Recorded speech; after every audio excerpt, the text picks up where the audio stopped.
Voilà, chers frères et sœurs, soyez abondamment bénis.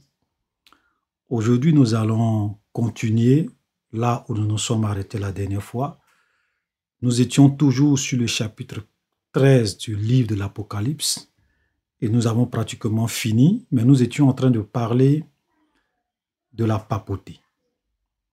Et nous avons dit que s'il y a un système dans ce monde actuellement qui se rapproche du système de l'Antichrist, ou bien qui est plus proche du système de l'Antichrist, c'était la papauté. Voilà. Et nous avons besoin vraiment d'essayer de vous expliquer un certain nombre de choses pour que les gens puissent comprendre c'est quoi la papauté, c'est quoi le Vatican. Voilà. Nous ne disons pas cela pour nous attaquer aux gens, mais comme je le disais, la vérité doit être prêchée dans toute sa splendeur pour que ceux qui veulent connaître la vérité puissent connaître la vérité qui va les affranchir. Voilà, c'est très important. Nous avons un devoir de vérité et nous devons vraiment prêcher et dire la vérité. Et comme je le disais, il y a toujours, comme Honoré de Balzac pouvait le dire, il y a toujours deux histoires. C'est très important. Il y a l'histoire officielle, menteuse, qu'on enseigne dans les écoles, qui sont dans nos livres d'histoire, l'histoire Adusum Delphini. Ça, c'est l'histoire officielle. Ça, c'est l'histoire qu'on dit à la télévision, partout, dans les bouquins d'histoire. Ça, c'est l'histoire officielle que les gens rencontrent. Donc ça, c'est la première histoire. Et il y a l'histoire secrète, où sont les véritables causes des événements. Une histoire honteuse qu'on ne rencontre pas, qu'on ne raconte pas. Une histoire, l'histoire vraie des choses qui nous entourent. Donc, nous allons essayer de voir un peu, parler de quelques points sur la papauté, sans trop rentrer dans les détails, parce que lorsque nous allons arriver sur Apocalypse chapitre 17 et que nous allons parler de Babylone, nous allons encore vous expliquer un certain nombre de choses. Parce que quand on lit Apocalypse 17, par exemple, quand Jean voit cette femme quand il voit cette femme qui est représentée par Babylone, Jean était étonné. Et pourquoi il était étonné? Parce qu'il a vu cette femme qui était ivre du sang des saints. Elle était ivre. Et quand vous regardez le système de la papauté, c'est un système qui a versé beaucoup de sang. Un système qui a tué beaucoup de personnes. Un système qui a vraiment commis beaucoup de crimes. Ok? Et nous voyons que même au temps de Martin Luther, au temps de John Wycliffe, les chrétiens étaient brûlés au bûcher, étaient tués, étaient torturés, et même certains catholiques, certains prêtres catholiques, certains enseignants catholiques qui se levaient contre le système de la papauté pour dénoncer des choses qui étaient conformes aux Écritures. Ils étaient considérés comme des hérétiques et brûlés au bûcher, tués par le système de la papauté. Et ça, c'est l'histoire, frère. Je ne suis pas en train d'accuser quelqu'un. Ce que je vous dis là, c'est l'histoire. Il y a eu des gens comme les John Wycliffe. Ça, je vous donne juste quelques noms. Il y en a plein, mais juste quelques noms. John Wycliffe. Il y a eu des gens comme Jean Huche. Jean Huche, qui était un catholique, avec son ami Jérôme, qui ont été tués, brûlés à cause de leur foi parce qu'ils dénonçaient la papauté. Okay? Il y a eu Martin Luther. Okay? Il y a eu des gens comme les Zwingli. Vous pourrez même aller faire des recherches sur ces noms que je viens de vous donner et venez me dire si ce que je suis en train de vous dire là est vrai ou faux. Amen. Voilà. C'est vrai que Martin Luther n'a pas été tué. Quand vous prenez John Wycliffe n'a pas été tué. Mais je vais vous dire une chose. John Wycliffe a été protégé par des princes en Angleterre, par la reine. Mais il prêchait la vérité qui dérangeait la papauté. Et même quand John Wycliffe est mort, vous savez ce que l'église, la papauté, l'église catholique, qu'est-ce que vous savez, les représentants, qu'est-ce qu'ils ont fait?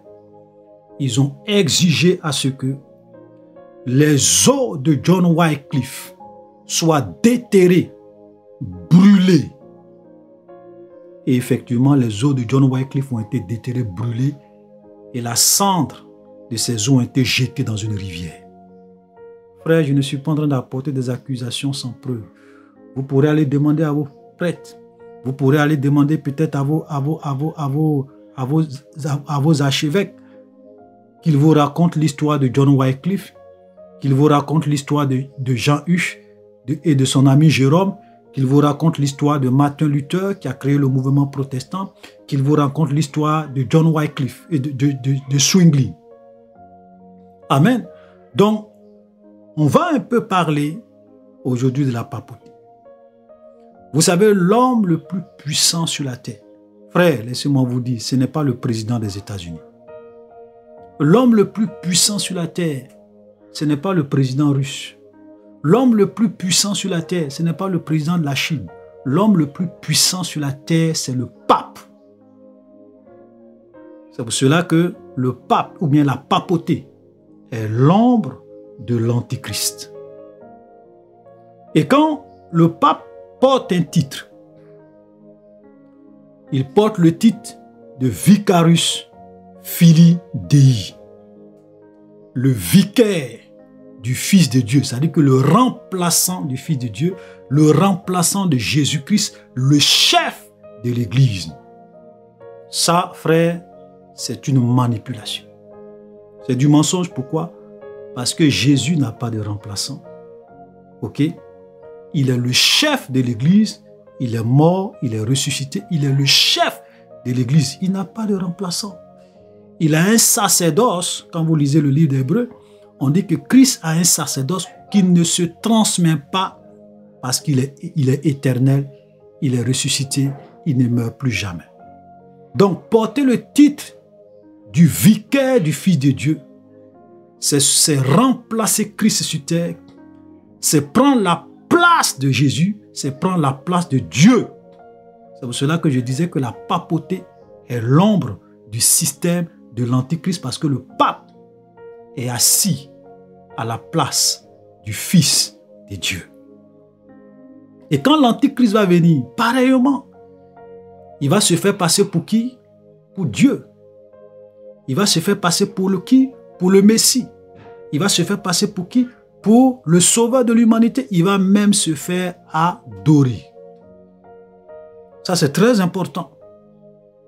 Parce qu'il y a beaucoup de... Malheureusement, il y a beaucoup de catholiques. Je ne dis pas ça pour les attaquer. Je ne dis pas ça pour les attaquer. Voilà, comme je le dis, moi, je ne suis pas là pour combattre un système, bien dénoncer. Je ne suis pas là, pardon. Moi, je ne suis pas là, pardon, pour attaquer des gens. Ok? Comme je le dis, de la même manière qu'il y a beaucoup d'hérésie et beaucoup de fausseté dans l'église catholique, même dans les églises protestantes, les églises évangéliques, les églises dites charismatiques, vous allez aussi dans ces églises-là, il y a beaucoup de fausseté, il y a beaucoup de mensonges, il y a beaucoup de fausses doctrines. Voilà, moi, ce qui me préoccupe et ce qui nous préoccupe, c'est de proclamer la vérité pour que ceux qui veulent comprendre la vérité puissent connaître la vérité qui va les affranchir. Donc, nous ne sommes pas là pour défendre un système contre un autre système. Ok? Donc, je reviens à notre sujet. Malheureusement, beaucoup de catholiques ne connaissent pas c'est quoi la papauté.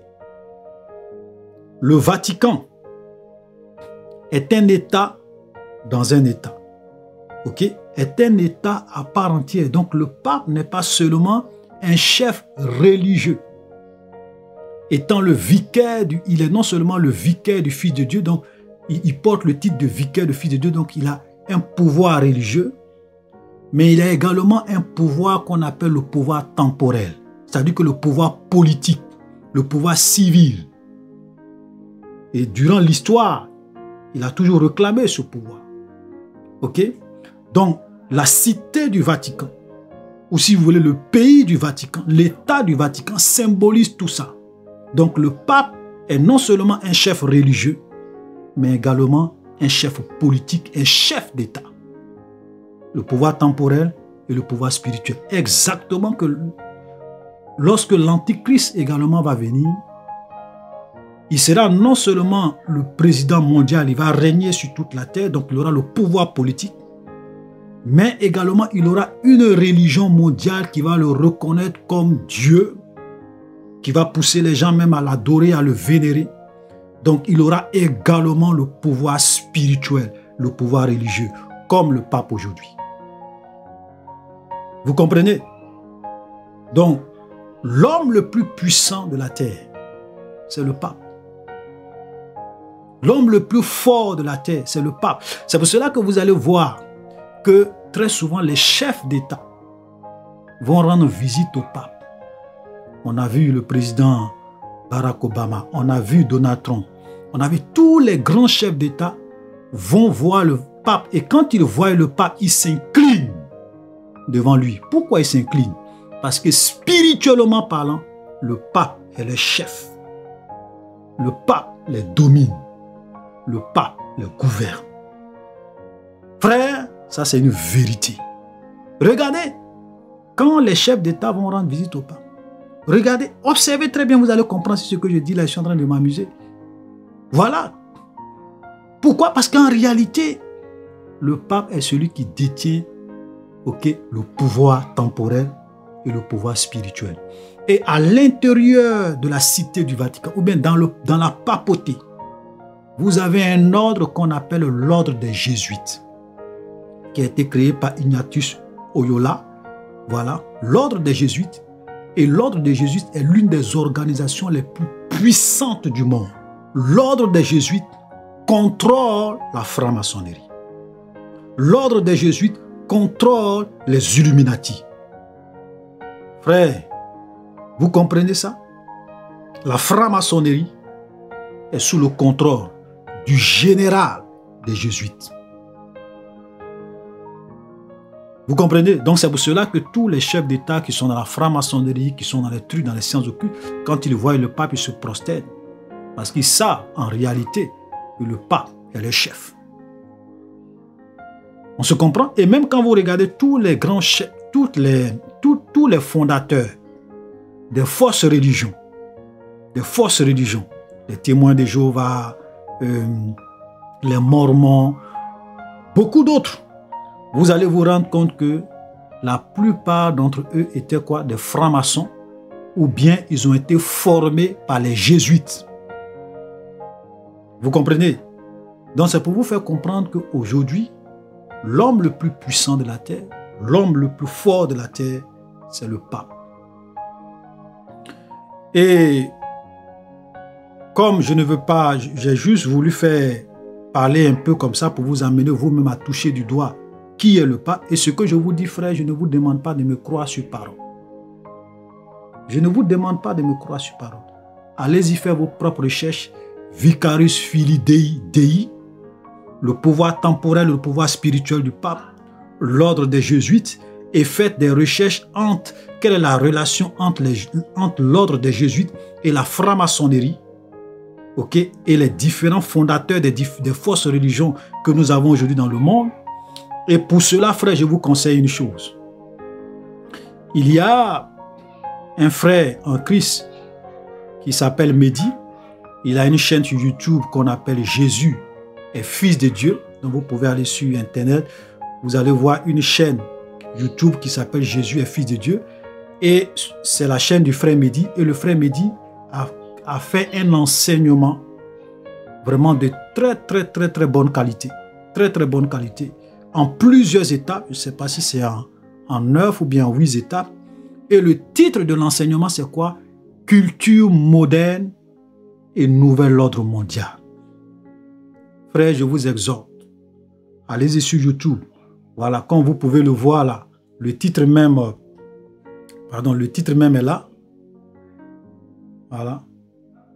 Le titre même est affiché là, en bas. Culture moderne et nouvel ordre mondial.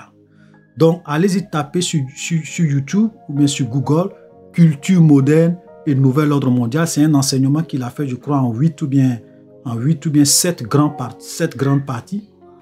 Et regardez chacune de ces parties de son enseignement. Et quand vous allez finir d'écouter cet enseignement que le frère Mehdi a fait, frère, vous allez comprendre exactement comment le monde fonctionne. Vous allez comprendre qui est l'homme le plus puissant de ce monde. Et vous allez comprendre que tous vos stars du football, de la musique, tous ces grands leaders que vous admirez, frères, ils sont sous le contrôle du diable, ils travaillent pour Satan, pour conduire le monde dans une certaine direction, dans un certain sens. C'est pour cela qu'aujourd'hui, on a beaucoup de jeunes qui sont pervertis, qui sont rebelles à Dieu. À cause de quoi? À cause de la musique, à cause de tout ce qu'ils écoutent. Parce que tous ces gens-là qui animent tout ce que nous voyons, l'industrie de la musique, l'industrie du divertissement, tout cela est sous le contrôle du diable. Je ne vous demande pas encore de me croire sur parole. Allez-y écouter l'enseignement du frère Mehdi. Et venez me dire si je raconte de la fausseté ou si ce que je dis est vrai. Frère, nous devons comprendre que ce monde est sous la puissance du diable et la papauté est l'ombre de l'Antéchrist. Donc, lorsque nous allons encore arriver sur Babylone, nous allons vraiment encore vous expliquer un certain nombre de choses. Et avant de commencer le chapitre 14, j'aimerais vous dire ceci. Vous savez, moi, je ne suis pas... Je préfère souvent répéter ça pour ne pas que certaines personnes pensent que nous sommes contre les catholiques, qu'on attaque les catholiques. Moi, je vous ai dit, frère, je n'ai pas d'ennemi sur la terre. Mon seul ennemi, c'est le diable, ce sont les démons, ce sont les puissants des ténèbres. Mais nous avons un devoir de dire la vérité pour que ceux qui veulent voir puissent voir et être affranchis. De la même manière que je dénonce les faussetés de la papauté et de l'église catholique, je dénonce aussi les faussetés dans les églises protestantes, dans les églises évangéliques, dans les églises charismatiques. Parce que moi, ce qui me préoccupe, c'est la parole de Dieu. Vous savez, Jésus a dit, celui qui entend ma parole et qui la rejette a déjà son juge. La parole que j'ai prononcée, c'est elle qui va le juger au dernier jour. Vous comprenez? Il n'a pas dit c'est la parole d'une dénomination. Il n'a pas dit c'est la parole de l'église catholique. Il n'a pas dit c'est la parole de l'église protestante. Il n'a pas dit c'est la parole de l'église de réveil. Il n'a pas dit c'est la parole des églises évangéliques. Il dit c'est sa parole. C'est sa parole. Au jour du jugement, Jésus va dire, il est écrit, il est écrit, il est écrit, il est écrit. Il est écrit dans ma parole, il est écrit dans ma parole, il est écrit dans ma parole. Il ne va pas dire il est écrit dans la parole de l'église catholique. Il ne va pas dire il est écrit dans la parole de l'église protestante. Et c'est il est écrit dans sa parole. C'est sur ça que nous allons tous un jour être jugés. Frère, vous comprenez? Voilà, donc nous sommes dans une démarche de proclamer la vérité pour que les yeux s'ouvrent. Donc, soyez bénis. Voilà, donc ça c'était vraiment une introduction. Voilà, terminer un peu ce qu'on avait commencé concernant le chapitre 13. Et maintenant, nous allons maintenant voir le chapitre 14